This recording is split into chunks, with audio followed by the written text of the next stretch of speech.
नमस्कार। सनातन संस्कार पीठ में आपका हार्दिक स्वागत है।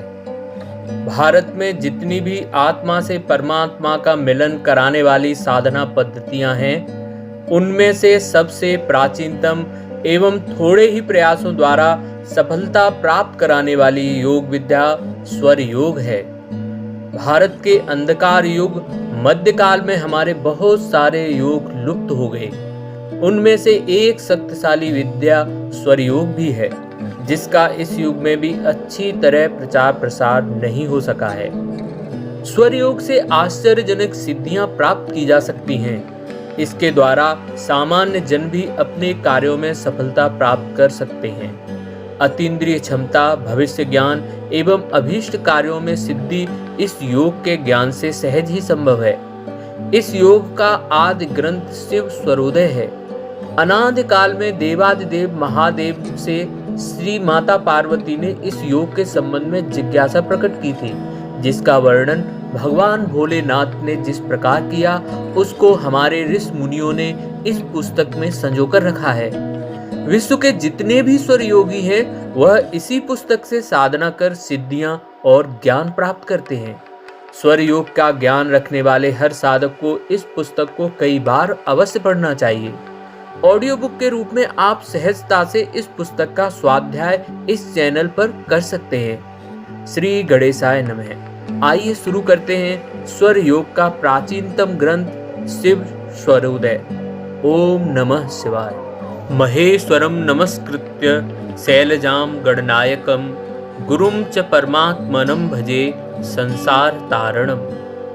महादेव, पार्वती, गणेश, गुरु और संसार पार करने वाले परमात्मा को भजता हूँ, अर्थात प्रणाम आदि से उनका सेवन करता हूँ। पार्वती कहती हैं कि देवों के देव, हे प्रभु, मेरे ऊपर कृपा करके संपूर्ण सिद्धियों के करने वाले ज्ञान को मेरे लिए कहो। देव, यह ब्रह्मांड कैसे उत्पन्न होता है और किस प्रकार इसकी पालना होती है और कैसे इसका प्रलय होता है, इस ब्रह्मांड के निर्णय को मुझसे कहो। महादेव बोले, हे देवी, यह ब्रह्मांड तत्वों से उत्पन्न होता है और तत्वों से ही इसकी पालना होती है और तत्वों से ही यह लीन हो जाता है। इससे तत्वों में ही इसका निर्णय समझो। पार्वती बोली कि तत्ववादियों ने ब्रह्मांड का मूल तत्व को ही निश्चित किया है। इससे हे देव, तत्व का स्वरूप क्या है, सो मेरे प्रति आप ही प्रकट करें। महादेव बोले कि माया रहित निराकार एक देव परमेश्वर है। उससे आकाश पैदा हुआ और आकाश से वायु उत्पन्न हुआ। वायु से तेज, तेज से बल और बल से पृथ्वी उत्पन्न हुई। ये पांच तत्व एक एक के प्रति 5 प्रकार से विस्तार को प्राप्त होते हैं, अर्थात पंचीकरण करने से 25 तत्व होते हैं।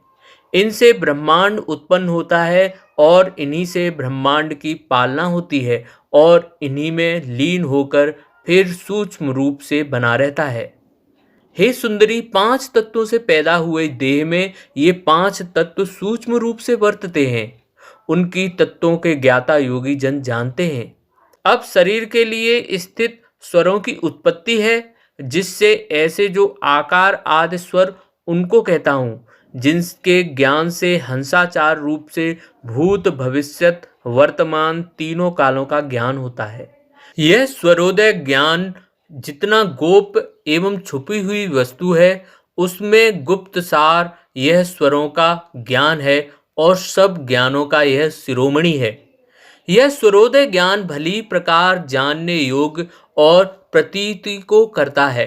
जो जन नास्तिक हैं उनको आश्चर्य दिखता है और जो आस्तिक हैं उनका आधार है।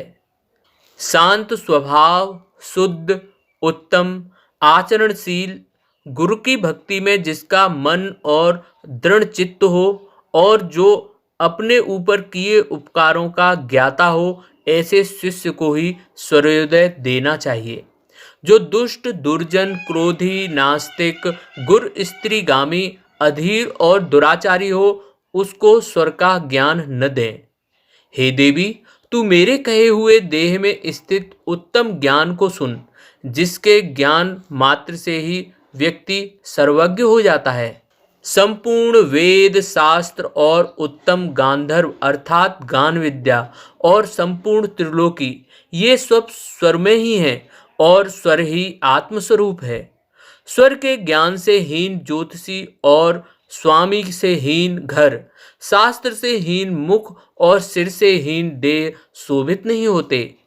जो मनुष्य नाड़ी, प्राण तत्व और सुषुम्ना आदि मिश्रित 3 नाड़ियों के भेद को जानता है, वह मुक्ति को प्राप्त होता है। साकार अर्थात व्यावहारिक और निराकार अर्थात पारमार्थिक में वायु अर्थात स्वर के बल से शुभ होता है। और हे पार्वती, कोई यह कहते हैं कि स्वर के ही ज्ञान से शुभ होता है। ब्रह्मांड के खंड और पिंड आदि स्वर के ही रचे हैं। सृष्टि और संहार का कर्ता साक्षात महेश्वर शिव स्वरूप स्वर ही है। स्वर के ज्ञान से परे गुण, स्वर के ज्ञान से परे धन, स्वर के ज्ञान से परे ज्ञान न देखा और न सुना है। स्वर के बल ही से शत्रु को हने और मित्र का समागम होता है। लक्ष्मी की प्राप्ति, कीर्ति, सुख स्वर के ही बल से होते हैं। कन्या की प्राप्ति अर्थात विवाह और राजा का दर्शन, देवता की सिद्धि और राजा के वंश में होना स्वर से ही होता है। स्वर के ही बल से देशाटन होता है और स्वर के ही बल से भोजन, स्वर के ही बल से लव शंका और मल का त्याग होता है। हे वारानने, संपूर्ण शास्त्र और पुराणादि स्मृत और वेदांग आदि ये सब स्वर ज्ञान से परे तत्व नहीं है। जब तक तत्व का ज्ञान नहीं होता तब तक नाम रूप आदि भ्रम, मिथ्या और मूढ़ जनों को मोह ही होता है। यह स्वरोदय शास्त्र संपूर्ण उत्तम शास्त्रों में उत्तम है और आत्मरूपी घट के प्रकाशार्थ दीपक की कलिका अर्थात कली के समान है।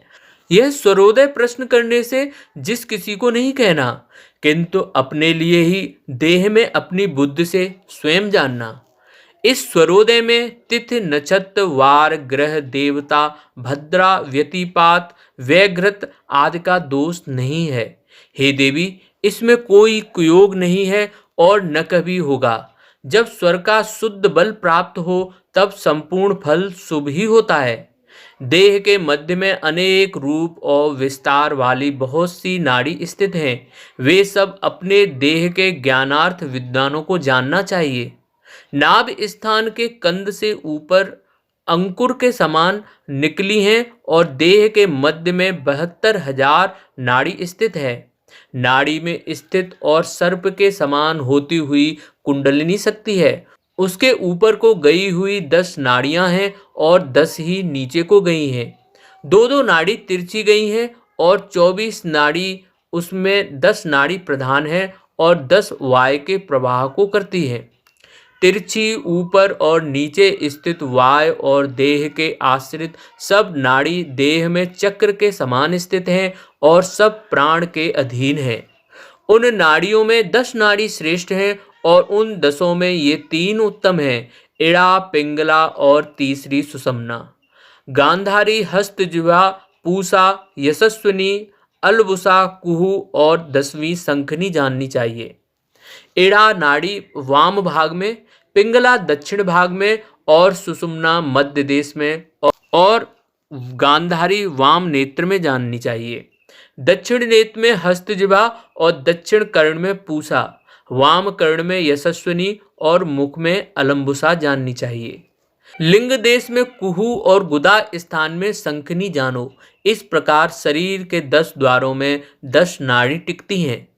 पिंगला, इड़ा, सुषुम्ना ये तीनों प्राण मार्ग में आश्रित हैं। ये 10 नाड़ी देह के मध्य में स्थित हैं।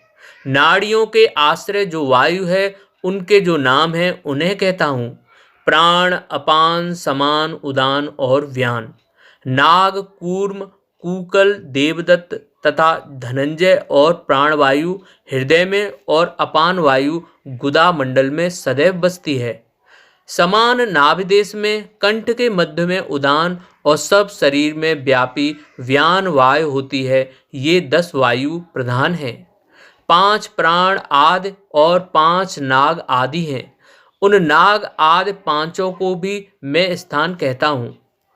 इस पुस्तक का अगला भाग अगली वीडियो में। आपको यह वीडियो अच्छा लगा हो तो चैनल को सब्सक्राइब करें, वीडियो को लाइक और शेयर करना ना भूलें। हमारी प्लेलिस्ट शिव स्वरोदय के सभी वीडियो देखकर आप इस पुस्तक की पूरी ऑडियो बुक सुन सकते हैं। धन्यवाद।